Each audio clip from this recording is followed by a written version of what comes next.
I have one other thing I want to bring up. We weren't going to talk about it, but since we're talking about extensions, Iggy, have the Niners announced yet that John Lynch got an extension? No, they have not. I got to tell you, I don't get it. Mm-hmm. Even at the press conference, didn't someone ask him about his extension, and he acted as if he had an extension? Yes. Okay. Yes. So it's been reported he has an extension. He seems to operate under the impression that he has an extension. He may have an extension. How come they haven't said it? I mean, to me, people out there, I'm an old journalist, and when someone who's a general manager gets an extension, the team is proud to send out a press release. Iggy, can you fathom this? Yeah, I can fathom it. I mean, we have our theories about what happened. We believe that John Lynch basically fought for this extension, maybe wasn't going to get it, had to walk away from the team for 2 months to get it. And I think it's maybe a little, okay, so I think we agree that John Lynch sort of painted the Niners into a corner. He talked about Jed York's promise on air, that Jed York promised him an extension before he got it. Jed York said, okay, man, you aired it out on radio. You painted me into a corner. Fine, here's your extension, but we're not going to throw you a parade. I'm not going to write a press release about it. I mean, I'm not going to celebrate it. Here it is, a begrudging extension. Not as many years as Kyle, but you get what you want, and let's move on. I love it. You know, by the way, I find your interpretation really plausible. And I do want to remind our viewers, there's a lot more that goes on to a team than what you see on the field. There's a lot of infighting. There's a lot of egos. And there's sometimes bitterness that doesn't go away. Finally, and we weren't going to talk about it, I'm bringing it on because I'm like that. This thing that they haven't announced that he got an extension, but I think Iggy really explained it well. He's so smart. You could see that. The other thing, Iggy, I just can't get over that. He said, I don't know what I'll be. Didn't he reiterate it? Let me say, because you weren't on the call yesterday, Matt Mayoko said, you were, John, on the radio, you said you're not going to be a lifer at this. Could you please explain that? And John said, yeah, I knew when I said that I was going to get in trouble. It used to be when you were on the radio, you could kind of speak off the cuff and people understood that there was some context. Like, no, dude, you said what you said. And so then he tried to explain what he meant. And again said, I don't know what I'm going to be doing 5 years from now. I really like what I'm doing now. I live in the moment. I'm the kind of guy who lives in the moment. So yeah, who knows where I'll be 5 years from now. But yeah, I like doing it now. So yeah, he said, I may not be a lifer at this. I'll do it as long as it makes me happy. Okay. First of all, I want to say I admire Maddie for asking the question. Me too. I admire that because that's really a significant question. And John Lynch knew it was. And the fact that he couldn't say again, I spoke off the cuff, but, I'm really committed to this organization. Right. Shanahan did. Shanahan said, I'm not going to be here till I'm 80, but so in that sense, I'm not a lifer, but he might be there till he's 75. Yeah, until they drag him out. Right. So the point is, I'm glad you interrupted me that time because what you're saying is presented with the same question. They had different answers. Shanahan said, I'm in, I'm all in. And the general manager said, I got my toe in the water, but it may be a little too cold or a little too hot. I may want to go and open a winery, right? Or a carpet cleaning service. I might or a bike shop.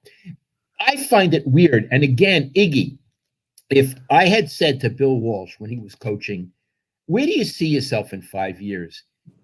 I'm going to be in Nepal on a mountaintop, meditating. No, I'm going to be here, Lowell. This is my team, Lowell. This is what my life means to me, Lowell. I'm going nowhere. And what John Lynch is saying is, it doesn't quite mean that much to me. Now, he's entitled to. Mm-hmm. He's certainly entitled to, and he's entitled to find his meaning elsewhere. What did it gain him by saying that? My mother used to say, Lowly, you're the master of the unspoken word. What would he could have just said, you know what? I expect to be here a long, long, long time. And he privately could think, I'm out of here in 5 years because I want to open an ice cream shop. What did he gain by saying that? Well, that's the perfect question. And the answer is he gained Nothing. So why would a smart person like Lynch say something so controversial when he has nothing to gain from it? To me, it's my best interpretation would be it's a defense mechanism. If we're correct that the 49ers jerked him around a little bit, promised him an extension, maybe reneged, then finally gave it to him at the end, maybe he feels less valued. And his defense mechanism of feeling less valued is to say, well, I don't even care anyway. I don't even need to be here. I could do other things. Maybe that's what it is. Pissed. Yeah, that's the other word. Pissed. Like the way George Kittle might be that he still hasn't gotten his extension. Yeah. Final point, and then I think Grant and I are done for the day. Some people watching this will say, listen to Lowell and Grant. They haven't talked to John Lynch. They don't really know what he's thinking. And they're just sort of coming up with hypotheses, and they're trying to be controversial, and they're negative. They're negative. They can't prove that there's some underlying issue. We sure can't. Nope. But we're going by evidence that I have looked at many, many times in my life. And if you think we're wrong, fine, of course. We're here to give our opinions. But you can't say with certainty that there are no problems. We can't prove there are, but you can't prove there aren't. And we, at this moment, have a lot more evidence on our side. Yeah, we probably know 10% of what's going on, which isn't much at all. But you guys probably know 1%. So show a little respect. I'd say minus infinity. Minus infinity is probably the Minus more accurate infinity. answer. Yes. Well, Dad, I think. Wait, I just want to say, I really like the concept of minus infinity, and I'm going to contemplate it for the rest of the day. Minus infinity. Maybe you can write a chapter on minus infinity. Hey, Dad, what do you always tell people when they ask you how you're doing? Batting 1,000. Batting 1,000. Hey, you know Dad, what? Yeah. No, well, tell me. No, you tell me. I didn't have anything. I really like doing this today. And after this, I feel like I'm batting 1,000. How about you? I feel like I'm batting 1,000 too. Dad, do you watch any Giants these days? In and out. I do watch In and Out. Me too. I don't really have anything to say other than I flipped him on last night and Brandon Belt comes up to the plate. And I don't care. So I'm sitting there being like, please strike out looking. Please strike out looking. Because I love watching him strike out looking. Like he's the only guy who's trying to draw a walk on an 0-2 count. And he did. And I got what I was asking for. It was so nice. I really enjoyed watching the Giants last night, even though they lost.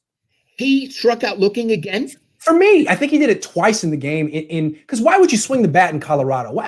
You want to walk. In Denver, I love Brandon Belt, man. That guy never changed, Brandon. Never changed. No, but the thing is, he's a specialist at striking out with his looking with the bat on his shoulder. And then what the payoff is, he looks morally outraged.